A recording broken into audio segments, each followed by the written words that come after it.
Hello, I'm Debbie Bell-Hosking for Finextra TV here at EBAday in Madrid, and I'm joined by Thomas Egner of EBA and Annick Moes of the EBA too, and we're going to be chatting about fraud combating amongst other things. So welcome both of you. Welcome. Thank you, Debbie, for having us. Absolute pleasure. It's so nice to have you both in the studio as well at the same time. So the EBA has issued 2 pan-European taxonomies. So Thomas, if I can come to you first, the one is on KYC, the other is on fraud combating. So why does the industry need these taxonomies, and also how can they be used in practice, both of them? Yeah, thanks for the question. I think, Debbie, that's a very good question to get into the conversation, because fraud is a very complex word for something which is needed by the industry and relevant for the industry. When we started our activities, both on fraud combating and KYC, we saw that persons are using different words or same words, meaning different things or same things. So it was very clear for us to start defining a common vocabulary. And I think this is all about a taxonomy, having joint and common definitions for the same topic. Putting the thing into reality and into practice, I think whereas a taxonomy by itself, a definition, a glossary by itself has value, the real value comes when it's implemented, because then you start talking about collaboration, you start talking about cooperation, and you start about bringing the paperware, so to say, into practice, which is very, very important for the industry to achieve joint goals. Absolutely, and you talk there about implementing, which leads me, Annick, to ask you, if I may. I'm aware that some PSPs and other organizations have actually started already implementing the fraud combating taxonomy. So what's been your feedback so far? Yeah, that's right, Debbie. We've had a few early adopters, and they've actually been super enthusiastic about what the taxonomy allows them to do. Because indeed, it is, first of all, a paper tiger, to use another expression. But in practice, it unfolds its value rather very quickly. So it helps them to speed up their processes from capturing a fraud case to actually really running it through their internal processes and then getting the benefit out, either for their fraud prevention work, for their further fraud detection, but also on the other hand for the customer education. So all of that is sped up through the use of a structured approach, because it's not just a common vocabulary, it's also a way more structured approach than what we had before.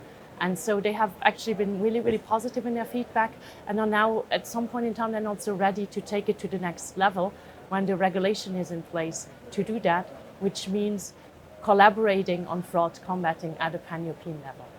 Absolutely, Annick, and you're talking about the next level and regulation. So that in turn again leads me, Thomas, if I may ask you, the industry is expecting new regulatory developments. So how is this going to impact the work the EBA does on KYC and fraud combating? Yeah. Before coming to that point, I just want to add something to what Annick has said. I think it's also very important for us as a membership-driven organization to see how the 2 taxonomies picked up by the market.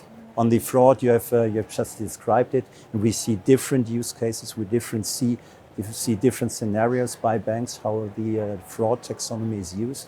For the KYC, we have seen a mock-up early this year, which showcases to us that what we do and what we deliver to the industry is really relevant and impactful for them. So for us as a situation, that's super valuable.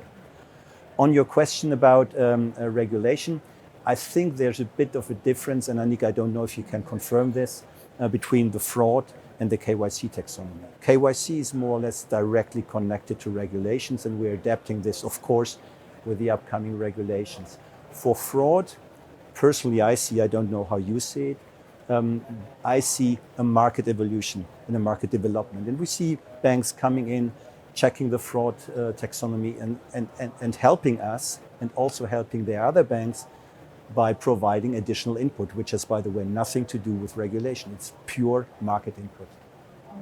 Yeah, that's true. Although I would disagree in the sense that some of the benefits and some of the real value of the taxonomy in the fraud combating space can actually only be leveraged if we have more clarity on what type of data and what type of intelligence PSPs are actually allowed to share among themselves. And today these sharing possibilities are in place, often at local level. They are sometimes in certain regions also already implemented.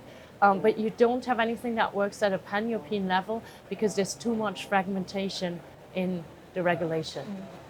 And something I'm hearing in both of your answers, however, is collaboration in these taxonomies, which I think will lead to the practice of it even further. Indeed, I mean, they first need to collaborate, our banks and members, to actually, pull off the taxonomies in the first place. But then the real value, of course, lies in implementing it in the same way. And then also it in turn fosters collaboration by putting everyone on the same page and actually enabling the exchange of data or intelligence going forward. Well, thank you so much. And Thomas, do you want to add to that? No, I think that's a perfect... Yes. A perfect way to end, yes. I have a final word though, because it's always, if you hear implementation in our industry, that's also often something very heavy. And something that comes with cost. And I think one really, really good message from our fraud experts who've already implemented the taxonomy was that they said it really felt more like climbing a hill than a mountain. And I think that is really good piece of information that we shouldn't withhold from people, because they might be concerned about the cost and the burden involved, and it's actually rather light. Yeah. I rather like that, climbing a hill rather than a mountain. I'm going to remember that. So even that taxonomy is a complex word, bringing it into implementation is more easy than at the end setting up the taxonomy. Yes, it's climbing that hill. Climbing the hill. Not the mountain. Not the mountain. Well, thank you both, Thomas and Annick. Wonderful to have you both here. Thank you. Thank you very much. Thank you very much.